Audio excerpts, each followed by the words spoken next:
32 પૂતળીની 32 વાર્તાઓમાંથી આ 5મી વાર્તા છે। વાર્તાનું નામ છે પંચદંડની વાર્તા। આ વાર્તા ખૂબ લાંબી છે અને રોચક છે, તો ધ્યાનથી સાંભળશો તો ખૂબ મજા આવશે। તો ચાલો વાર્તા સાંભળીએ। 5મે દિવસે રાજા ભોજ સિંહાસન ઉપર બેસવા ગયા, ત્યારે પૂતળી હંસાઈએ તેમને અટકાવ્યા અને બોલી, સબૂર રાજા, આ સિંહાસન ઉપર રાજા વિક્રમ જેવા પરોપકારી અને પરાક્રમી હોય તે જ બેસી શકે। આથી ભોજ રાજાએ વિક્રમ રાજા વિશે વધુ જાણવાની જિજ્ઞાસા બતાવી, જેથી હંસા પૂતળીએ રાજા વિક્રમની નવી વાર્તા કહેવી શરૂ કરી। એક દિવસ ઉજ્જૈની નગરીમાં વિક્રમ રાજાની સવારી ભારે ધામધૂમ સાથે નીકળી। સવારીમાં નિશાન ડંકા, હાથી ઘોડા, પાલખી અને ઘોડેસવારોનો પાર નથી। હવામાં ધજા પતાકાઓ ફરકે છે। રાજાની સવારી જોવા માટે માર્ગમાં લોકોના ટોળે ટોળા ઉમટ્યા હતા। રસ્તે ચાલવાનો ક્યાંય માર્ગ રહ્યો નહીં। એવામાં એક કૌતુક થયું। રાજાની સવારી ફરતી ફરતી દેવદમની નામની કાચણના મહેલ આગળ આવી। આ દેવદમની ધનાઢ્ય અને ઘણી વિદ્યાની જાણકાર હતી। દેવદમનીની દાસી મહેલ આગળની સડક પર કચરો વાળતી હતી। સવારી આવતી જોઈને દાસીએ વાળવાનું બંધ કરી એક બાજુ ઊભી રહી। દેવદમનીએ દાસીને ઊભી રહેલી જોઈને બોલી, શું જોઈ રહી છે? જલ્દીથી કામે વળગ। દાસી બોલી, બહેનબા, માર્ગ પર રાજાની સવારી પસાર થઈ રહી છે, માટે હું કચરો ઉડાડું તે સારું ન કહેવાય। એ રાજા રહ્યો એના ઘરનો, તારે તો હું કહું તે જ કરવાનું। તું તારે જટ વાળવા માંડ। બિચારી દાસી તો ચિઠ્ઠીની ચાકર હતી। તે તો દેવદમનીના કહ્યા મુજબ ઝડપભેર જોર જોરથી વાળવા માંડી। થોડી વારમાં તો ચારે બાજુ ધૂળ ઉડવા લાગી। ધૂળ ઉડતી જોઈને રાજાના સિપાહીઓ ત્યાં દોડી આવ્યા। તેઓ તરત જ દાસીને ધમકાવા લાગ્યા, અરે ગમાર, ભાન પડે છે કે નહીં? ધૂળ ઉડાડવાનું બંધ કર। દાસી તો રડતી રડતી દેવદમની પાસે ગઈ અને સિપાહીઓએ તેને ધમકાવી તે કહ્યું। દેવદમની તો ગુસ્સે થઈને બોલી, અરે જોયો મોટો રાજા, જોઉં છો કે તે કેવું અહીંથી સવારી સાથે પસાર થાય છે। આમ બોલતા બોલતા જ દેવદમનીએ એક છુપાવી રાખેલો ચમત્કારિક દંડ બહાર કાઢ્યો અને મહેલ આગળના રસ્તા પર દંડ વડે ધૂળમાં 3 લીટા કર્યા। લીટી દોડતાની સાથે જ રસ્તા વચ્ચે મોટી મોટી 3 દિવાલો ઊભી થઈ ગઈ। હવે આગળ જવાનો રસ્તો બંધ થઈ ગયો। રાજાને આ વાતની ખબર પડતા તરત જ તેમણે તે દિવાલો તોડવાનો હુકમ કર્યો। રાજાના હુકમ થતાની સાથે જ દિવાલો તોડવાનું કામકાજ શરૂ થયું। ઘણા પ્રયત્નો કર્યા છતાં તે દિવાલો તૂટી નહીં। એટલું જ નહીં, તેમાંથી એક કાંકરીએ ન ખરી। રાજા તો આ જોઈ નવાઈ પામ્યા। તેમણે તરત જ દેવદમનીને બોલાવીને પૂછ્યું, આ શું, દિવાલો કેમ તૂટતી નથી? દેવદમનીએ કહ્યું, હે રાજન, આ દિવાલો તોડવાનું રહેવા દો। એ તો અભેદ દિવાલ છે। આ દિવાલ તો જેની પાસે પંચદંડ હોય તે જ તોડી શકે। રાજાએ પોતાની સવારી પાછી વાળી। તેમણે બીજે દિવસે રાજસભામાં ઘાંચણ દેવદમનીને તેડાવી અને પંચદંડ અંગે શું રહસ્ય છે તે પૂછ્યું। ત્યારે દેવદમની બોલી, મારી દીકરીને ચોપાટબાજી રમવાનો ઘણો શોખ છે। તેને હું તમારી જોડે બાજી રમવા મોકલું છું, અને જો તમે મારી દીકરીને જીતી શકો તો તમને પંચદંડનું રહસ્ય કહું। રાજાએ વિચાર કરીને કબૂલ કર્યું અને તેની દીકરી નિર્મળ દમનીને તેડાવી। થોડી વારમાં નિર્મળ દમની પાલખીમાં બેસીને 16 શણગાર સજીને પાલખીમાં આવી પહોંચી। તેની કંચન જેવી કાયા, મૃગલા જેવા નેણ, વાડે વાડે મોતી પરોવેલા હતા, જાણે કે સ્વર્ગની અપ્સરા જ જોઈ લ્યો। રાજા તો તેને જોઈને આભો જ બની ગયો। તેમણે નિર્મળ દમનીને આવકારી માનપૂર્વક બેસાડીને કહ્યું, હે નિર્મળ દમની, તમે કઈ રમત જાણો છો? હું તો બધી જ રમતો જાણું છું। ગમે તે રમત માંડો, મને કોઈ વાંધો નથી। આપણે 4 દિવસની રમત માંડીએ।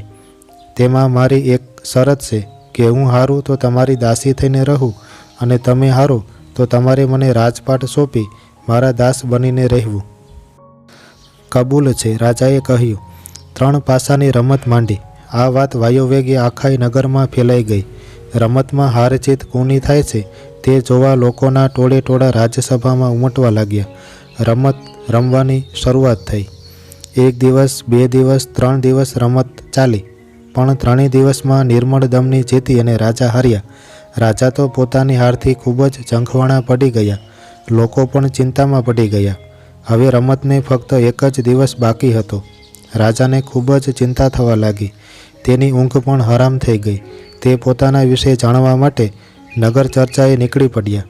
નગરમાં બધે જ લોકો રાજાની નિંદા કરી રહ્યા હતા કે આટલા મોટા રાજા થઈને એક ઘાચણની દીકરીને જીતી શક્યા નહીં. જો રાજા ચોથે દિવસે પણ હારશે તો શું થશે? વિક્રમ રાજા બધાની વાતો સાંભળી વધુને વધુ ચિંતિત થઈ ગયા. તેઓ અંતે હર્ષિત માતાને મંદિરે ગયા અને માતાજીને વિનવણી કરવા લાગ્યા. હે માતાજી, હું તમારે શરણે આવ્યો છું, મારી લાજ રાખો. થોડી વારમાં તો માતાજી સાક્ષાત પ્રગટ થયા અને બોલ્યા, હે રાજન, તું જે ઘાચણની દીકરી સાથે રમવા બેઠો છે તે યુવતી કોઈ સાધારણ સ્ત્રી નથી, પરંતુ ઇન્દ્ર રાજાના દરબારની શાપિત અપ્સરા છે. એની લીલા તારે જોવી હોય તો તું વેતાળ સાથે ઇન્દ્ર સભામાં જા.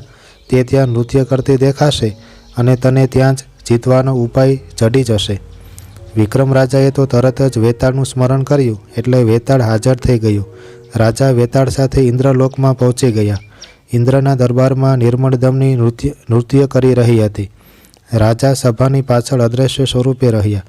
નૃત્ય પૂરું થતાં ઇન્દ્ર રાજાએ ખુશ થઈને નિર્મળ દમનીને એક હાર ભેટ આપ્યો. નિર્મળ દમનીએ એ હાર લઈને બાજુએ મૂક્યો કે તરત જ વેતાળે અદ્રશ્ય રીતે એ હાર ઉપાડી લીધો. બીજા નૃત્ય વખતે પાનનું બીડું આપ્યું, તે પણ વેતાળે લઈ લીધું. ત્રીજી વખત નિર્મળ દમનીના પગમાંથી ઝાંઝર નીકળી જતાં વીર વેતાળે તે ઉપાડી લઈ બંને જણા ત્રણેય વસ્તુ લઈને પૃથ્વી પર પાછા આવી ગયા. નૃત્ય કરતાં થાકેલી દમની સ્વર્ગલોકમાંથી મૃત્યુલોકમાં આવી ઘેર આવીને સૂઈ ગઈ. સવાર થતાં નિર્મળ દમની સભામાં આવી. થોડી વારમાં તો પાસાની રમત શરૂ થઈ. રમત રમતા રમતા રાજાએ દમનીને કહ્યું, કાલે મને મોડી રાતે ઊંઘમાં એક સ્વપ્ન આવ્યું હતું કે તું સ્વર્ગલોકમાં ઇન્દ્રસભામાં નૃત્ય કરી રહી હતી. તારા નૃત્ય પર ખુશ થઈ ઇન્દ્ર રાજાએ તને એક હાર ભેટ આપ્યો હતો. બોલ, ખરી વાત ને? નિર્મળ દમની આ વાત સાંભળી હેબતાઈ ગઈ, છતાં ઠાવકો મોં રાખીને બોલી, સ્વપ્ન તે કંઈ સાચા હોતા હશે? આ વાત સાવ ખોટી છે. રાજાએ તરત જ પોતાની પાસેનો હાર કાઢી દમની સામે ધર્યો ને દમની ડઘાઈ ગઈ. તેને લાગ્યું કે શું રાજા મારી વાત જાણી ગયા છે? તેનું ધ્યાન રમતમાં રહ્યું નહીં અને પાસા અવળા પડવા લાગ્યા. પહેલા દાવમાં રાજા જીતી ગયા. બીજો દાવ શરૂ થતાં રાજાએ સ્વપ્નની વાત આગળ ચલાવી અને તેની નિશાની રૂપે પાનનું બીડું બતાવ્યું. પાન જોઈ નિર્મળ દમનીના શરીરે પરસેવો થઈ ગયો. બીજા દાવમાં પણ તેના પાસા અવળા પડતા ફરી રાજા તે દાવ જીતી ગયા. ત્રીજા દાવ વખતે રાજાએ કહ્યું, ઇન્દ્રસભામાં તું નૃત્ય કરતી હતી તે વખતે તારા પગમાંથી ઝાંઝર નીકળી ગયું હતું. દમની બોલી, ઝાંઝર તો મારે ઘેર પડ્યા છે.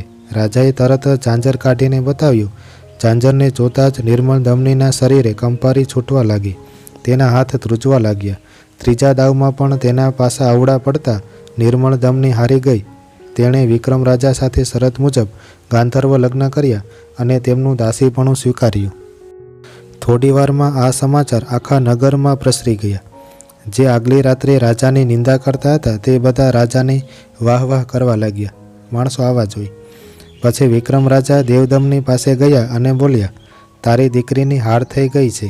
હવે તારે શરત મુજબ મને પંચદંડની વાત કહેવી પડશે. દેવદમની બોલી, અહીંથી ઘણી દૂર કોંકણ દેશમાં સોપારગઢ નામે એક ગામ છે. ત્યાં શિવ શર્મા નામે એક બ્રાહ્મણ રહે છે. તેની પત્નીનું નામ ઉમાદે છે. ત્યાં તેઓ એક આશ્રમ બાંધી તેમાં રહે છે. આશ્રમમાં એક પાઠશાળા છે. તેમાં બ્રાહ્મણ ઘણા વિદ્યાર્થીઓને વિદ્યાભ્યાસ કરાવે છે. બ્રાહ્મણની પત્ની ઉમાદે બહુ ચતુર છે. ત્યાં જઈ જાગતા રહેશો તો જીવશો અને જો ઊંઘ્યા તો મરેલા સમજજો. વિક્રમ રાજા પોતાનું રાજપાટ પ્રધાનને સોંપી વીર વેતાળને સાથે લઈને સોપારગઢ ગયા. તેમણે લઘુ લાઘવી વિદ્યાના બળે બટોકનું સ્વરૂપ લીધું, એટલે કે ખૂબ નાના થઈ ગયા, છોકરા જેવા, અને શિવ શર્માની પાઠશાળામાં વિદ્યાભ્યાસ કરવાને બહાને રોકાઈ ગયા. આ પાઠશાળામાં 62 વિદ્યાર્થીઓ હતા. તેમાં એક બટુકનો ઉમેરો થતાં કુલ 63 વિદ્યાર્થીઓ થયા. દિવસે બધા વિદ્યાર્થીઓને બ્રાહ્મણ ભણાવે. ભણીને બધા વિદ્યાર્થીઓ આશ્રમનું કામકાજ કરતા. રાત પડતાં જ બધા વિદ્યાર્થીઓ ઊંઘી જાય, પણ બટોક સ્વરૂપે રહેલા વિક્રમ રાજા જાગતા જ રહેતા ને ઉમાદેના કાર્યો પર ધ્યાન રાખતા. થોડા દિવસ બધું વ્યવસ્થિત ચાલ્યું. એક દિવસ મધરાત થતાં ઉમાદે શણગાર સજીને હાથમાં એક દંડ લઈને આશ્રમમાંથી બહાર નીકળ્યા. વિક્રમ રાજાએ તરત જ તેમનો પીછો કર્યો. આશ્રમથી થોડે દૂર આવેલા એક વિશાળકાય આંબલીના ઝાડ પર ઉમાદે ચડવા લાગ્યા. વિક્રમ રાજા પણ છાનામાના તે ઝાડની થડની એક બખોલમાં ભરાઈ ગયા. પછી ઉમાદેએ ઝાડ પર ચડી હાથમાંના દંડ વડે 3 વખત પ્રહાર કર્યો અને ઉડ ઉડ કહેતાની સાથે જ આંબલીનું ઝાડ અદૃશ્ય રૂપે આકાશમાં ઊંચે ઉડવા લાગ્યું. થડની બખોલમાં છુપાઈ રહેલા વિક્રમ રાજા તો આ જોઈ નવાઈ પામ્યા. થોડી વારમાં તો આ ઝાડ ઉડતું ઉડતું મસાણમાં આવીને, મસાણ એટલે સ્મશાનમાં આવીને ઉતર્યો કે તરત જ ભૂત, પિશાચ અને મસાણની 64 જોગણીઓ તેની આસપાસ વીંટળાઈ વળી અને ગોળ કુંડાળું વળીને પ્રદક્ષિણા કરવા લાગી. ઉમાદેએ ઝાડ પરથી નીચે ઉતરી જોગણીઓને નમન કર્યા અને બોલી, હે માતાઓ, અત્યાર સુધી અમારે ત્યાં 62 વિદ્યાર્થીઓ હતા. હવે 63મો આવી ગયો છે અને 64મો મારો પતિ. હું 64 જોગણીઓને એક એક 32 લક્ષણા પુરુષનો ભોગ આપીશ. પછી તો મને તમારી સાથે રહેવાનો અધિકાર પ્રાપ્ત થશે ખરું ને? આ સાંભળીને જોગણીઓ ખુશ થઈ અને ઉમાદેને કહ્યું, હે ઉમાદે, આવતી 14એ તું અમારું નૈવેદ્ય કરજે. તેમાં ખીર, વડા અને બાકડા લાવજે. પછી 64 જણને જમવા બેસાડી દરેકના કપાળમાં સિંદૂરનું તિલક કરજે. દરેકના ગળામાં કરેણના ફૂલની માળા પહેરાવજે અને દરેકના ભાણામાં ખંડ પૂરજે. પછી હાથમાંનો દંડ જમીન પર મૂકીને પ્રદક્ષિણા કરી ઉદો ઉદો એમ બોલીને પાણીની અંજલી છાંટીને કહેજે, હે ભવાનીમાં, લેજો તમારો ભોગ. આવું બોલતાની સાથે જ અમે 64 જોગણીઓ 64 જણનો ભોગ વહેંચી લઈશું. પણ જો અમને અમારો ભોગ નહીં મળે તો તરત જ અમે તને પરખી જઈશું. વિક્રમ રાજા ઝાડની બખોલમાં બેઠા બેઠા આ સાંભળ્યું અને ચોંકી ગયા. તેમણે ગમે તે રીતે 64 જણને બચાવવાનો નિર્ણય કર્યો. ઉમાદે પાછી ઝાડ પર ચઢી અને ઉડન દંડ વડે થડને 3 ટકોરા મારી ઉડ ઉડ બોલી કે તરત જ ઝાડ અદૃશ્ય રીતે ઉડીને પાછું તેની મૂળ જગ્યાએ આવી ગયું. ઉમાદે ઘેર ગઈ. વિક્રમ રાજા પણ બખોલમાંથી નીકળી પોતાની પથારીમાં આવીને સૂઈ ગયા. બીજે દિવસે ઉમાદે આશ્રમમાં કામે વળગી ત્યારે લાગ જોઈને વિક્રમ રાજાએ પોતાના ગુરુ અને વિદ્યાર્થીઓને સ્મશાનવાળી હકીકત કહી જણાવી. અંતમાં બધાને સૂચના આપી, 14ને દિવસે ઉમાદે ચંડી પૂજન કરશે. આપણા બધાને નવડાવી કપાળે તિલક કરી કરેણની માળા પહેરાવશે. પછી જમવા બેસાડી ભાણામાં ખંડ પૂરી હાથમાંનો દંડ ભોંય પર મૂકી દંડની પ્રદક્ષિણા કરવા માંડશે.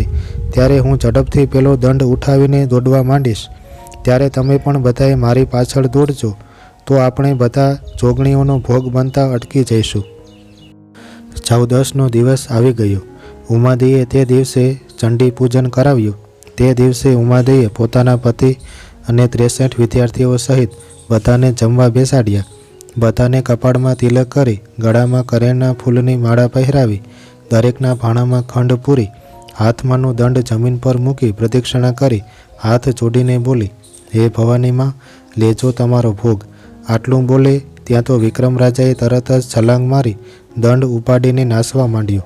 તેમની પાછળ પાછળ ગુરુ અને વિદ્યાર્થીઓ પણ જીવ લઈને નાઠા એટલે કે દોડ્યા. કોઈએ પાછું વળીને જોયું નહીં. ઉમાદે મૂંઝાઈ ગઈ. થોડી વારમાં તો 64 જોગણીઓ આવી પહોંચી અને પોતાનો પક્ષ માગવા લાગી. ઉમાદેએ કાંઈ જવાબ આપ્યો નહીં એટલે 64 જોગણીઓએ ઉમાદેના દેહના 64 કટકા કરી ખાઈ ગઈ. બીજી બાજુ વિક્રમ રાજા, ગુરુ અને અન્ય વિદ્યાર્થીઓ દોડતા દોડતા દૂર નીકળી ગયા. ખૂબ જ દોડવાથી તેમને ખૂબ ભૂખ અને તરસ લાગી હતી. વિક્રમ રાજા થોડી વાર થાક ખાઈને બધાને માટે ખાવાનું લેવા પાસેના નગરમાં ગયા. આ નગર તેને વિચિત્ર લાગ્યું. નગરમાં અસંખ્ય દુકાનો હતી પણ બધી જ વેપારી વગરની ઉઘાડી. 7 માળની હવેલીઓ પણ તેમાં કોઈ માણસ જ નહીં. નગરમાં ક્યાંય કોઈ માનવી, પશુ કે પંખી જોવા મળે નહીં. રાજાના તો અચંબાનો પાર રહ્યો જ નહીં. તે છેવટે રાજમહેલમાં ગયા. તે આખો રાજમહેલ ફરી વળ્યા પણ તેમાં પણ કોઈ માણસ નહીં. રાજમહેલ પણ ખાલીખમ. ફક્ત રાજમહેલના શયનખંડમાં એક બિલાડી સોનાના પલંગમાં કિનખાબની પથારી પર બેઠી હતી. વિક્રમ રાજાને આશ્ચર્ય થયું. તેઓએ બિલાડીની નજીક જઈને પૂછ્યું, તમે કોણ છો? આ ગામમાં એક પણ માણસ કેમ દેખાતો નથી? તમે અહીં એકલા કેમ બેઠા છો? જવાબમાં બિલાડીએ એક કાજળની દાબડી લાવી રાજાને સંકેત કરી જણાવ્યું, મારી આંખમાં આંજો. રાજાએ કાજળ આંજ્યું એટલે તરત જ બિલાડી 16 વર્ષની રૂપાળી રાજકુંવરી બની ગઈ. કુંવરી બોલી, હે રાજન, તમે કોણ છો? વિક્રમ રાજાએ કુંવરીને પોતાની ઓળખાણ આપી અને પોતે બિલાડી કેવી રીતે બની ગઈ તેની વિગત જણાવવા કહ્યું. કુંવરી બોલી, આ નગરમાં એક રાક્ષસ રહે છે. તેણે આ નગરને ઉજ્જડ કરી નાખ્યું છે. તેના ત્રાસથી આ નગરના બધા જ માણસો અહીંથી નાસી ગયા છે. એકલી હું જ તેના સકંજામાં સપડાઈ ગઈ છું. હું અહીંના રાજાની રાજકુંવરી છું. રાક્ષસે મને કેદ કરીને રાખી છે. તેણે કદી મારી પર કુદ્રષ્ટિ કરી નથી. તે તો મને પુત્રી ગણીને રાખે છે. જ્યારે તે બહાર જાય છે ત્યારે કાજળ આંજીને મને બિલાડી બનાવી દે છે. જ્યારે પાછો આવે ત્યારે ફરી કાજળ આંજીને મને રાજકુંવરી બનાવી દે છે. તે મારા સિવાય કોઈને જીવવા દેતો નથી. તમે અહીંથી નાસી જાઓ. તેનો આવવાનો હવે સમય થઈ ગયો છે. વિક્રમ રાજાએ કહ્યું, હું ગમે તેવા રાક્ષસથી ડરતો નથી. તને એકલી મૂકીને હું અહીંથી નહીં જઈ શકું. રાજકુંવરી બોલી, હે રાજન, આ રાક્ષસ બહુ ખતરનાક છે. વળી તેની પાસે એક અજીત નામનો ચમત્કારિક દંડ છે. આને લીધે તેની સામે ગમે તેવો બળિયો ટકી શકતો નથી. તે દરરોજ અજીત દંડની પૂજા કરે છે. તેણે એકવાર મને કહેલું કે જે કોઈ એ દંડ રાક્ષસના માથા ઉપર ફટકારશે તો જ તે મરી જશે. પરંતુ તે એક પળ પણ દંડને હેઠો મૂકતો નથી. ફક્ત પૂજન કરતી વેળાએ જ દંડ નીચે મૂકે છે. તે હવે આવતો જ હશે. તમે અહીંથી ચાલ્યા જાઓ, નહીંતર તમારું મોત નક્કી છે. વિક્રમ રાજાએ તેને ધીરજ આપી અને કહ્યું, તું મારી ચિંતા ન કર. મને રાક્ષસની જરા પણ બીક નથી. મને તું મહેલમાં સંતાવવાની જગ્યા બતાવ. કુંવરીએ વિક્રમ રાજાને સંતાવવાની જગ્યા બતાવી. રાજાએ કુંવરીને અંજન આંજી ફરી બિલાડી બનાવી દીધી ને પોતે પૂજાના ઓરડામાં સંતાઈ ગયા. થોડી વારમાં રાક્ષસ હાથમાંનો દંડ ઉગામતો મહેલમાં આવી પહોંચ્યો. તેણે અંજનથી બિલાડીને રાજકુંવરી બનાવી. પછી નાહી ધોઈને દંડની પૂજા કરવા બેઠો. પૂજા વેળાએ રાક્ષસે દંડને નીચે મૂકી તેની પ્રદક્ષિણા કરવા માંડી કે તરત જ રાજા બહાર આવી ગયા અને દંડ ઉપાડી રાક્ષસના માથા ઉપર ઝેકી દીધો. દંડનો ઘા થતાં જ રાક્ષસ તરફડતો મરી ગયો. રાક્ષસના મરણના સમાચાર થોડી વારમાં કુંવરીએ બધે ફેલાવી દીધા. આજુબાજુ સંતાઈ રહેલા લોકો પણ પાછા નગરમાં આવવા લાગ્યા. નગરનો રાજા પણ નગરમાં પાછો આવ્યો. તેણે વિક્રમ રાજાને પોતાની કુંવરીને રાક્ષસના કેદમાંથી મુક્ત કરવા બદલ ખૂબ આભાર માન્યો અને પોતાની કુંવરીને પરણવા રાજાને આગ્રહ કર્યો. વિક્રમ રાજાએ પોતાની સાથે બીજા 63 જણ છે તેનો ઉલ્લેખ કર્યો. નગરના રાજાએ 63 જણાને મહેલમાં બોલાવ્યા અને બધાની સારી સરભરા કરી. બીજા દિવસે રાજાએ પોતાની રાજકુંવરીને વિક્રમ રાજા સાથે ધામધૂમથી પરણાવી. તેને સારો કરિયાવર આપી વડાવી. વિક્રમ રાજાએ 63 જણા અને કુંવરી સાથે ત્યાંથી વિદાય લીધી. તેમણે ગુરુ અને 62 વિદ્યાર્થીઓને તેમના આશ્રમે મૂકી પોતે કુંવરીને લઈને ઉજ્જૈની આવ્યા. વિક્રમ રાજા પાસે 2 દંડ ભેગા થઈ ગયા હતા. એક ઉમાદેનો ઉડન દંડ અને બીજો રાક્ષસનો અજીત દંડ. હવે રાજાને 3 દંડ મેળવવાના બાકી હતા. વિક્રમ રાજાએ બીજા દિવસે રાજદરબારમાં દમનીને બોલાવી અને 2 દંડ બતાવ્યા. દમની રાજા ઉપર ખૂબ ખુશ થઈ. તે બોલી, હે રાજન, હવે તમે ત્રંબાવટી નગરીમાં જાઓ. માર્ગમાં મહીસાગર આવશે તેમાં સ્નાન કરી ત્રંબકસેન રાજાના મહેલની ચર્ચા જોજો. રાજા તો તરત જ ત્યાંથી ચાલી નીકળ્યા અને મધરાતે ત્રંબાવટી નગરીમાં આવી પહોંચ્યા. મહીસાગરમાં સ્નાન કરી રાજા અદ્રશ્ય વિદ્યાર્થી રાજાના મહેલમાં દાખલ થયા અને સીધા રાજકુંવરીના શયનખંડમાં પ્રવેશ્યા. મધરાત થઈ હોવા છતાં રાજકુંવરી જાગતી સૂતી હતી. તે કોઈની વાટ જોઈને બેઠી હતી. થોડી વારમાં એક દૂત સાંઢણી લઈને આવ્યો. તે સીધો જ રાજકુંવરીના શયનખંડમાં આવ્યો. રાજકુંવરીએ સવારને કહ્યું, તું બહાર બેસ, હું હમણાં જ આવું છું. દૂત બહાર ગયો કે તરત જ વિક્રમ રાજાનો પાડેલો પોપટ ત્યાં આવ્યો. પોપટના ગળે ચિઠ્ઠી બાંધેલી હતી. તે છોડીને કુંવરી વાંચવા લાગી. વિક્રમ રાજા પણ અદ્રશ્ય રીતે રત્નમંજરી પાછળ ઊભા રહી કાગળ વાંચવા લાગ્યા. કાગળમાં લખ્યું હતું, પ્રિય સખી રત્ના, ઉજ્જૈનીના રાજા વીર વિક્રમ સાથે હું બાજીમાં હારી ગઈ છું. એટલે શરત પ્રમાણે મારે દાસી બનવું પડ્યું છે. આમ તો હું તેમની રાણી બની છે, પરંતુ મહેલ મને જેલ જેવો લાગે છે. મને અહીં સહેજ પણ ફાવતું નથી, એટલે મેં વિક્રમ રાજાને તારી તરફ મોકલ્યા છે. તો તું તેમની સાથે લગ્ન કરી અહીં મારી પાસે આવજે. આપણે બંને સાથે હોઈશું તો સારું ફાવશે. રત્નમંજરીએ ચિઠ્ઠી વાંચી ખડખડાટ હસવા લાગી. તે બબડી, નમુ એટલે કે નિર્મળ દમની, તું અક્કલની અધૂરી કે તેની દાસી બની. હું તો વિક્રમ જેવા સેંકડોને દાસ બનાવું તેમ છું. તું હારી તે તારા નસીબ. મારી પાસે તો અભય દંડ છે, મને કોઈ જીતી શકે તેમ નથી. તેમણે નિર્મળ દમની ઉપર એક ચિઠ્ઠી લખી. તેમાં જણાવ્યું, પ્રિય સખી નીમુ, હું તારા કહેવા પ્રમાણે કરી શકું તેમ નથી.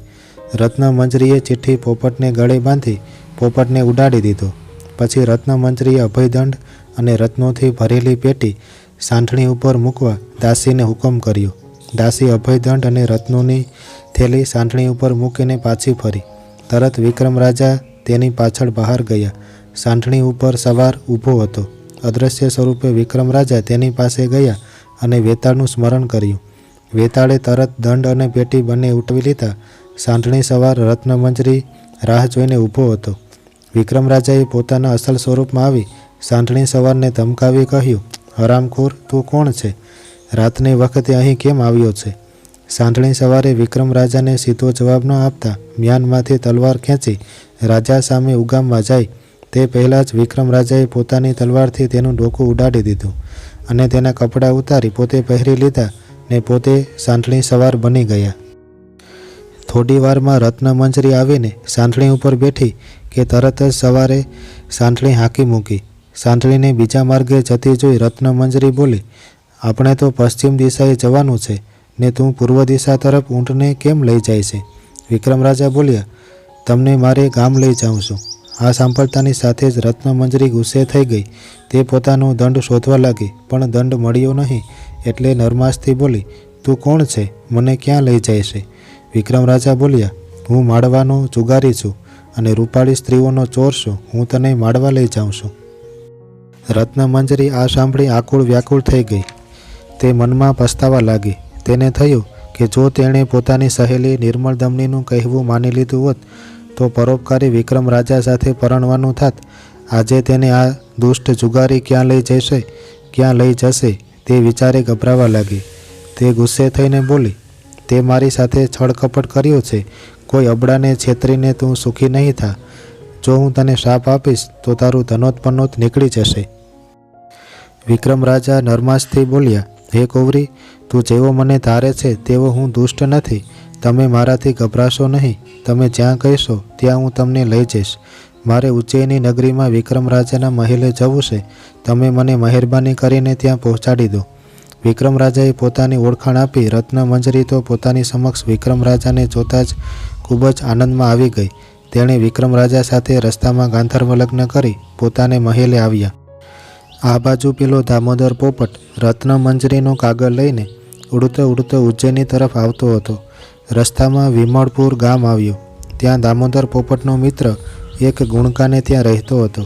દામોદર પોપટ તેને મળવા ગયો. બંને મિત્રો ઘણા સમય પછી મળ્યા હોવાથી એકબીજાને જોઈને ખૂબ જ ખુશ થઈ ગયા. પછી બંને પોપટ વાતો કરવા લાગ્યા. આ વખતે ગુણકા ત્યાં જ ઊભી હતી. તે બંનેની વાતો સાંભળવા લાગી. દામોદર પોપટ કહે, મિત્ર ગંગારામ, મારા માલિક વિક્રમ રાજાએ નિર્મળ દમની નામની ખાચરને હરાવી તેની સાથે લગ્ન કરી લીધા છે. નિર્મળ દમનીની બહેનપણી રત્નમંજરી ત્રંબાવટી નગરીમાં રહે છે. હું તેના ત્યાં સંદેશો લઈને ગયો હતો. ત્યારે તે સાંઠણી ઉપર બહાર જવાની તૈયારી કરી રહી હતી. તે થોડી જ વારમાં આ તરફથી નીકળશે. ગુણકા બંને પોપટની વાતો સાંભળતી હતી. તેણે રત્નમંજરીને ફસાવવાનો કાટ ઘડ્યો. તે નગરના મોટા માર્ગે સાંઠણીની રાહ જોઈને બેઠી. સવાર થતાં સાંઠણી ત્યાં આવી. સાંઠણીને નીચે બેસાડી વિક્રમ રાજા અને રત્નમંજરી નીચે ઉતર્યા. બંને જણ એક ઝાડ નીચે વિસામો લેવા બેઠા. વિક્રમ રાજા રત્નમંજરીને બેસાડી નગરમાં ખાવાનું લેવા ગયા. પેલી ગુણકા લાગ જોઈને જ દૂર બેઠી હતી. વિક્રમ રાજાના જતાં જ તે રત્નમંજરી પાસે આવી અને બોલી, અરે દીકરી, ગામમાં માસીબા રહે અને પાદરે પડી રહેવાય? ગામમાં માસીનું ઘર હોય ને જમ્યા વગર જવાય ખરું? તું ચાલ ઘરે.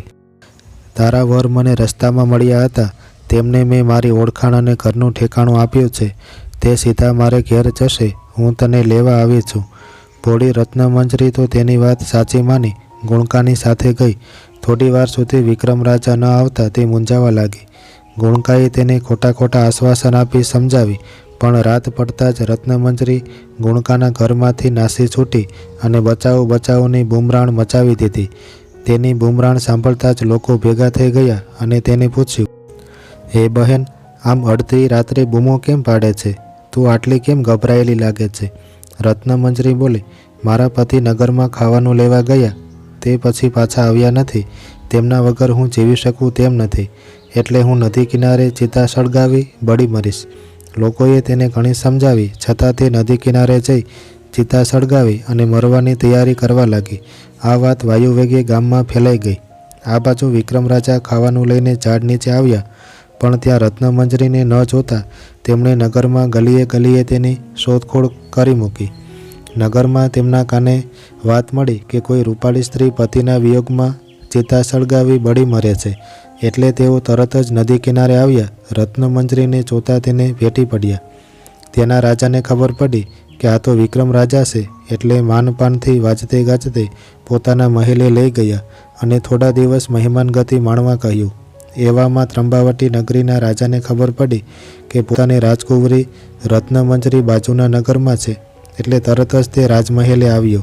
રત્નમંજરી પિતાને જઈને ભેટી પડી અને તેમની સાથે વિક્રમ રાજાની ઓળખાણ કરાવી. ત્રંબાવટીના રાજાએ પોતાની દીકરી અને જમાઈને પોતાને ત્યાં તેડી ગયા અને થોડા દિવસ રાખી પુષ્કળ પહેરામણી આપી વિદાય કર્યા. વિક્રમ રાજા રત્નમંજરીને લઈને ઉજ્જૈને આવ્યા. રત્નમંજરીને આવેલી જોઈને નિર્મળ દમનીને ખૂબ આનંદ થયો અને બંને સહેલીઓ એકબીજાને ભેટી પડી. બીજે દિવસે વિક્રમ રાજાએ રાજદરબાર ભર્યો અને તેમાં કાંચણ દેવદમનીને તેડાવી શરત પ્રમાણે પોતે પ્રાપ્ત કરેલો ત્રીજો અભયદંડ બતાવ્યો અને સર્વ હકીકત કહી જણાવી. ચોથા દંડનું રહસ્ય જાણવા ભલામણ કરી ત્યારે દેવદમની બોલી, હે રાજન, ચોથા દંડ માટે તો તમારે દૂર જવાની જરૂર નથી. આ ઉજ્જૈની નગરીમાં વીરભટ્ટ નામે એક બ્રાહ્મણ રહે છે. તેને એક રૂપાળી દીકરી છે. તેની ચર્ચા જુઓ. સાવધ રહેશો તો ચોથો દંડ પ્રાપ્ત થશે, ભોળવાઈ જશો તો ગુમાવશો. રાજા તો મજૂરનો વેશ લઈ નીકળી પડ્યા અને વીરભટ્ટના ઘર આગળ આવીને બેઠા. રાતના 2 પહોર વીત્યા કે વીરભટ્ટની રૂપાળી દીકરી સુંદર વસ્ત્ર આભૂષણોમાં સજ્જ થઈ હાથમાં પાતાળ દંડ લઈને ઘરમાંથી બહાર નીકળી. રાજાએ તેનો પીછો કર્યો. વીરભટ્ટની દીકરી ચાલતી ચાલતી ચોટે આવી. રાજા પણ પાછળ આવ્યો. થોડી વારમાં એક પ્રધાનની દીકરી, એક વાણિયાની દીકરી અને એક ક્ષત્રિયની દીકરી આવી. ચારેય જણી ભેગી થઈ ચોટામાંથી લગ્નની સામગ્રી, કુમકુમ, શ્રીફળ, સોપારી, નાડાછડી, ચૂંદડી, ચૂડો અને વસ્ત્રોનું એક પોટલું ભેગું કર્યું. હવે આટલું મોટું પોટકું ઉચકે કોણ? સૌ એકબીજાને કહેવા લાગી કે તું લે. છેવટે એક મજૂરને બોલાવવાનું નક્કી કર્યું. વિક્રમ રાજા ત્યાં મજૂર વેશે આવી ગયા અને બોલ્યા, તમારે મજૂર જોઈએ છે? ચારે જણી એકસાથે બોલી, હા હા, અમે તો મજૂરની શોધમાં હતા. ચાલ, આ પોટલું ઉપાડી અમારી પાછળ ચાલ. વિક્રમ રાજાએ મજૂર થઈને સામાનનું પોટલું ઉપાડી લીધું. ચારે સહેલીઓ રાતના અંધકારમાં ચાલતી ચાલતી હર્ષિત માતાના મંદિરે આવી પહોંચી અને મજૂરને સામાન સાથે બહાર બેસાડી અંદર માતાના દર્શને ગઈ. ચારે સહેલીઓએ ભક્તિભાવથી માતાજીની સ્તુતિની પૂજા કરી એટલે માતાજી પ્રગટ થયા અને બોલ્યા, આજે ચારેય સહેલીઓ એકસાથે કેમ અહીં આવી છો? ચારેય એકી સાથે બોલી, અમારે એક સહેલી કુમકુમવતી પાતાળમાં રહે છે. આજે તેના લગ્ન છે. અમારી 5 જણની એવી ટેક હતી કે એક જ વરને પરણવું, એટલે આજે કુમકુમવતીના વરની સાથે અમારા લગ્ન થવાના છે. અમારે પાતાળમાં જવું છે, તો અમને પાતાળમાં જવાનો રસ્તો બતાવો. માતાજીએ કહ્યું, દંડ વડે જમીન પર 3 લીટા કરો એટલે જમીન ચીરાઈ જશે અને પાતાળમાં જવાનો રસ્તો થઈ જશે. તરત જ બ્રાહ્મણ કન્યાએ દંડ વડે જમીનમાં 3 લીટા કર્યા કે ત્યાં જ જમીન ચીરાઈ ગઈ અને પાતાળમાં જવાનો રસ્તો થઈ ગયો. આગળ ચારેય સહેલીઓ અને પાછળ મજૂર પાતાળમાં ગયા. ત્યાં એક સુંદર નગર આવ્યું. નગરની બહાર મોટું સરોવર હતું. ચારેય સહેલીઓ કપડાં, દાગીના અને દંડ મજૂરને સોંપી પાણીમાં નહાવા પડી. આ તકનો લાભ લઈ મજૂરના વેશમાં રહેલા વિક્રમ રાજાએ વેતાળને યાદ કર્યો એટલે વેતાળ હાજર થયું. વિક્રમ રાજાની સૂચનાથી તેણે ત્યાં પડેલા કપડાં, દાગીના અને પાતાળ દંડ ઉઠાવી લીધા. થોડી વારમાં ચારેય સહેલીઓ નાહી રહી અને તેમણે બદલવા કપડાં માગ્યા. એટલે વિક્રમે કહ્યું, અહીં તો કાંઈ જ નથી. કોણ જાણે કોણ ચોરી ગયું. તમે નાહતા હતા તેથી હું તો અવળો બેઠો હતો. ચારેય સહેલીઓ મજૂર ઉપર ચીડાઈ ગઈ. છેવટે તેમણે મજૂરને નગરમાં કુમકુમવતીને ત્યાં મોકલ્યો અને સર્વ હકીકત જણાવી કપડાં લાવવા કહ્યું. વિક્રમ રાજા કુમકુમવતીનું ઘર પૂછતા પૂછતા નગરમાં ગયો અને તેને ચારેય સહેલીઓ સાથે બનેલી હકીકત કહી જણાવી અને કપડાં અને દાગીના લઈ સરોવર પાસે આવ્યો. ચારેય સહેલીઓ તે પહેરી મજૂર સાથે નગરમાં આવી. પાંચેય સહેલીઓ મળી એટલામાં ઢોલ, ત્રાસા અને શરણાઈના અવાજ સંભળાયા. જાન આવી પહોંચી વિક્રમ રાજાએ વેતાળને કહ્યું, વરરાજાને ઉપાડી નાસી જા. વેતાળે વરરાજાને ઉઠાવી લીધો. જાનમાં કોલાહલ મચી ગયો. પાંચેય સહેલીઓ મૂંઝાઈ ગઈ. હવે શું કરવું? છેવટે હાલ પૂરતું મજૂર સાથે પરણવાનું નક્કી કર્યું. વરરાજા મળી જશે એટલે મજૂરને મારીને કાઢી મૂકવો. આમ વિચારી બ્રાહ્મણ પુત્રી મજૂરને ચોરીમાં ખેંચી લાવી અને પાંચેય સહેલીઓએ તેમની સાથે મંગલ ફેરા ફર્યા. પછી વિક્રમ રાજાએ પોતાનું ખરું સ્વરૂપ પ્રગટ કર્યું. તેમણે પોતાનું ખરું નામઠામ બતાવી દીધું. વિક્રમ રાજા જેવો વર મળવાથી પાંચેય સહેલીઓના આનંદનો પાર રહ્યો નહીં. વિક્રમ રાજા પાંચેય કન્યાઓ અને દંડ લઈ ઉજ્જૈને આવ્યા. હવે રાજા પાસે 4 દંડ ભેગા થયા હતા. વિક્રમ રાજાએ બીજા દિવસે રાજદરબાર ભરી દેવદમનીને બોલાવી અને ચોથો દંડ બતાવ્યો અને સર્વ હકીકત કહી જણાવી. 5મા દંડનું રહસ્ય જણાવવા ભલામણ કરી. દેવદમનીએ કહ્યું, હે રાજન, ઉજ્જૈની નગરીમાં ધનવંત નામનો વૃદ્ધ શેઠ રહે છે. તેમના ઘરની ચર્ચા જુઓ. રાજાએ દરબારમાં ધનવંત શેઠ વિશે પૂછ્યું ત્યારે પ્રધાને કહ્યું, આપણા ગામમાં 7 ધનવંત શેઠ રહે છે. એ ધનવંતમાંથી આપને કોની જરૂર છે તે સહી રીતે સમજાય. વિક્રમ રાજા બોલ્યા, મારે વૃદ્ધ ધનવંત શેઠની જરૂર છે. તેવામાં એક વૃદ્ધ પ્રધાન બોલ્યો, મહારાજ, હું એ ધનવંતને ઓળખું છું. તે 112 વર્ષનો છે, છતાં શ્યામકુંવરી નામની 16 વર્ષની કન્યાને પરણ્યો છે. તે બહુ ધાર્મિક સ્વભાવની છે. રાજાએ પૂછ્યું, શ્યામકુંવરી આટલા વૃદ્ધ શેઠ સાથે કેમ પરણી? પ્રધાને કહ્યું, તેને 16 વર્ષની ઉંમરે જ પુરુષ પ્રત્યે તિરસ્કાર ઉપજ્યો હતો. તેથી તેના મા બાપે તેને પરણાવી દેવાનો વિચાર કર્યો. તેમણે શ્યામકુંવરીને ઘણી સમજાવી ત્યારે તેને ઘરડા સાથે પરણવાનો વિચાર જણાવ્યો. મા બાપને થયું કે ગમે તે રીતે શ્યામકુંવરી પરણશે તો ખરીને. એમ વિચારીને તેમણે શ્યામકુંવરીના લગ્ન ધનવંત શેઠ સાથે કરી દીધા. શ્યામકુંવરીને હતું કે શેઠ સાથે લગ્ન કરું તો શાસ્ત્રની આજ્ઞા પડાય અને શેઠના મૃત્યુ પછી દીક્ષા પણ લઈ શકાય. તે પતિની પૂરા તનમનથી સેવા ચાકરી કરે છે. મદ્રાસ થતાં વિક્રમ રાજા પ્રધાનના બતાવ્યા મુજબ ધનવંત શેઠની હવેલીએ અદૃશ્ય સ્વરૂપે દાખલ થયા. તે 4 દિવસ અદૃશ્ય થઈ શ્યામકુંવરીની ચર્ચા જોવા લાગ્યા. એક દિવસ મધરાતનો સમય થયો. શયન ગૃહમાં શેઠ શેઠાણીની સેવા કરતા હતા. થોડી જ વારમાં શેઠ ઊંઘી ગયા. જ્યારે જવાન શેઠાણી જાગતા બેઠા રહ્યા. તેમને ઊંઘ આવી નહીં. વિક્રમ રાજા પણ ત્યાં જ લપાઈ બેઠા હતા. થોડી વારે એક ચોર ઘરમાં ચોરી કરવા બેઠો. તે શયન ગૃહમાં આવ્યો કે જુવાન શેઠાણીની નજર ચોર ઉપર પડી. ચોરનો રૂપાળો દેહ અને યુવાની જોઈને શેઠાણી તેના પર મોહિત થઈ ગયા. હૃદયમાં કામ પ્રકટ્યો. તેમણે ચોરને કહ્યું, હું મારા વૃદ્ધ પતિ સાથે જરાય સુખ ભોગવી શકતી નથી. તું મને વરે તો માગે તેટલું ધન આપું. ચોરે કહ્યું, હે સુંદરી, તમારા ધણી હજી જીવતા છે, ત્યાં સુધી હું તમને શી રીતે વરું? શેઠાણી તો કામાવેશમાં એવી ભાન ભૂલી હતી કે તેણે તરત જ સૂતેલા શેઠને ગળે ટૂંપો દીધો. ઘડીવારમાં તો શેઠનો દેહ ઢળી પડ્યો. પછી ચોરને રીઝવવા શેઠાણી શણગાર સજવા લાગ્યા. આ તકનો લાભ લઈ અદૃશ્ય રહેલા વિક્રમ રાજાએ તરત જ તલવારના એક જ ઝાટકે ચોરનું માથું ધડથી અલગ કરી દીધું. ચોરનું પ્રાણ પંખેરું ઉડી ગયું. શેઠાણી ચોરની આવી હાલત જોઈ ગભરાઈ ગયા. તેમને થયું કે જરૂર કોઈ મારું પાપ જાણી ગયું છે. એટલે તેણે પોતાના પતિનું મસ્તક તલવારથી કાપી નાખ્યું અને જોર જોરથી બૂમાબૂમ કરી મૂકી. ચોરે શેઠને મારી નાખ્યા અને જોર જોરથી રડવા લાગી. થોડી વારમાં તો હવેલીમાં લોકોનું મોટું ટોળું ભેગું થઈ ગયું. બધા શયનગૃહમાં 2 શબ પડેલા જોઈને આશ્ચર્યમાં પડી ગયા. બધાએ રડતી શેઠાણીની વાત સાચી માની, પણ ખરી હકીકત તો માત્ર અદૃશ્ય સ્વરૂપે રહેલા વિક્રમ રાજા જાણતા હતા. શેઠાણી પોતાનું પાપ ઢાંકવા વાળ છૂટા કરી મોટે મોટેથી બોલવા લાગી, શેઠ વગર હવે હું જીવી શકું તેમ નથી, હું પણ તેમની પાછળ બળીને સતી થઈશ. થોડી વારમાં બધા સ્મશાને પહોંચ્યા. શ્યામકુંવરી પતિ પાછળ સતી થાય છે તે વાત આખા નગરમાં ફેલાઈ ગઈ. બધા સતીની જય જયકાર કરવા લાગ્યા. રાજાને પણ આ વાત મળતા તે સ્મશાને આવી પહોંચ્યા. તેમણે સતીની નજીક આવી પ્રણામ કરી કહ્યું, અરે બાઈ, શા માટે બળી મરે છે? હજુ તો તું જુવાન જોધ છે. ઘરડા પતિ સાથે તે કાંઈ સુખ પણ ભોગવ્યું નથી, માટે બળી મરવા કરતાં ખાઈ પીને લહેર કર. હું તારી બધી વાત જાણું છું. ગઈ રાત્રે હું ત્યાં હાજર જ હતો. તે જ તારા વૃદ્ધ પતિને મારી નાખ્યો છે અને ચોરને મેં મારી નાખ્યો હતો. રાજાના વચનો સાંભળી શ્યામકુંવરી ગભરાઈ ગઈ. તે ગળગળા અવાજે રાજાને વિનવવા લાગી, હે રાજન, મને માફ કરો. મારી ઇજ્જત આબરૂ તમારા હાથમાં છે.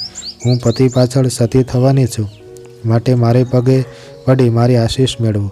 આખા જગતમાં છળકપટ ચાલે છે. તમારે જાણવું હોય તો કૂચી કંદોયણને ત્યાં જઈને તેની ચર્ચા જુઓ. રાજાએ તેને સતી થવાની રજા આપી. અદૃશ્ય સ્વરૂપે કોચી કંદોયણને ઘરે ગયા કે તરત જ કોચી કંદોયણે તેમને આવકાર આપી બોલી, પધારો મહારાજ, આજ તમારા પુનિત પગલાં મારે ત્યાં. આ સાંભળી વિક્રમ રાજાને નવાઈ લાગી. તેમણે પૂછ્યું, હું તો અદૃશ્ય સ્વરૂપે હતો, છતાં તે મને કેવી રીતે જોયો? કોચીએ કહ્યું, મહારાજ, મારી પાસે એક જ્ઞાન દંડ છે. એના પ્રતાપે હું અદૃશ્ય વસ્તુને જોઈ શકું છું અને સામેના મનની વાત જાણી શકું છું. રાજા બોલ્યા, હું એક વાત જાણવા આવ્યો છું કે સ્ત્રી માત્રમાં કોઈ એબ હોય છે. મને આ બાબતની ખાતરી કરાવ. કોચી કંદોયણે વિક્રમ રાજાને કહ્યું, મહારાજ, હું તમને એક લાકડાની પેટીમાં પૂરી દઉં. આ પેટીમાં એવી તિરાડો છે કે બહાર શું બને છે તે જોઈ શકાય અને બહારની વાતચીત કાને સાંભળી શકાય. કોચીએ તો રાજાને પેટીમાં પૂર્યા. થોડી વારમાં ત્યાં રાજાનો પ્રધાન આવ્યો. તેણે કંદોયણને કહ્યું, મારે રાણી સાથે પ્રીત છે. હું તેના મિલન માટે તડપી રહ્યો છું. મને ગમે તે યુક્તિથી તેની પાસે પહોંચાડો તો તમારો ઉપકાર હું જિંદગીભર નહીં ભૂલું. કંદોયણે તેને પેટી ઉપર બેસાડી 3 ટકોરા માર્યા કે તરત જ પેટી ઉડી અને રાણીના મહેલમાં જઈને પડી. રાણી પ્રધાનને જોતાં જ ખૂબ જ હર્ષકેલી થઈ ગઈ. પછી બંને પલંગ પર બેસી એકબીજાને વળગી આનંદ પ્રમોદની વાતો કરવા લાગ્યા. તે પેટીમાં રાજા પુરાયેલા હતા. તેઓ અંદર બેઠા બેઠા પોતાની રાણીની લીલા જોઈને ખૂબ જ ગુસ્સે થઈ ગયા. ગુસ્સો તો આવે ને, પણ તેમને તો સ્ત્રીના ચરિત્રની લીલા જોવી હતી, તેથી તેઓ ચૂપ રહ્યા. સવાર પડવાની તૈયારી થતાં જ પ્રધાન પેટી પર બેઠો કે તરત જ પેટી ઉડીને કોચી કંદોયણના ઘરે આવી ગઈ. પ્રધાને કોચી કંદોયણનો આભાર માની ત્યાંથી વિદાય લીધી. પછી કોચી વિક્રમ રાજાને પેટીમાંથી બહાર કાઢ્યા અને કહ્યું, હે રાજન, જોઈને તમારા મહેલની પોલ. આ રીતે આખું જગત પોલું છે. હવે ખાતરી થઈને? મિત્રો, આ જગતમાં બધું પોલમ પોલ જ હાલે છે. પછી કોચીએ જ્ઞાનદંડના પ્રતાપે ગોરખ ધંધાના અવનવા દ્રશ્યો રાજાને ભીત ઉપર બતાવવા માંડ્યા. તેણે ધર્મીઓના પાપ, ધનિકોની લૂંચાઈ, પંડિતોના પોલ અને સતીઓના છળ બતાવ્યા. રાજા તો આ જોઈ આભાજ બની ગયા. રાજાએ કોચીને તેની અપૂર્વ સિદ્ધિ માટે ધન્યવાદ આપ્યા. કોચીએ પોતાનો જ્ઞાનદંડ રાજાને આપ્યો અને કહ્યું, લોકોના જલકણિયાણ માટે એનો ઉપયોગ કરજો. વિક્રમ રાજા જ્ઞાનદંડ લઈ પોતાના મહેલે આવ્યા. હવે રાજા પાસે 5 દંડ ભેગા થઈ ગયા હતા. તેઓ 5 દંડ લઈ દેવદમનીની અભેદ ભીત પાસે ગયા અને તે ભીત પર વારાફરતી પ્રહાર કર્યો કે ભીતો અદૃશ્ય બની ગઈ અને માર્ગ ખુલ્લો થઈ ગયો. રાજાએ આ 5 દંડ વડે ઘણા પરોપકારના કામો કર્યા. હંસા પુતળીએ વાર્તા પૂરી કરતાં કહ્યું, હે ભોજ રાજા, આટલી સાહસ વૃત્તિ અને પરાક્રમ તમારામાં હોય તો જ આ સિંહાસન ઉપર બિરાજી શકો છો. આમ કહી પુતળી સરળ કરતી આકાશ માર્ગે ઉડી ગઈ અને આપણી પંચદંડની વાર્તા પણ અહીં પૂર્ણ થાય છે. આવજો મિત્રો.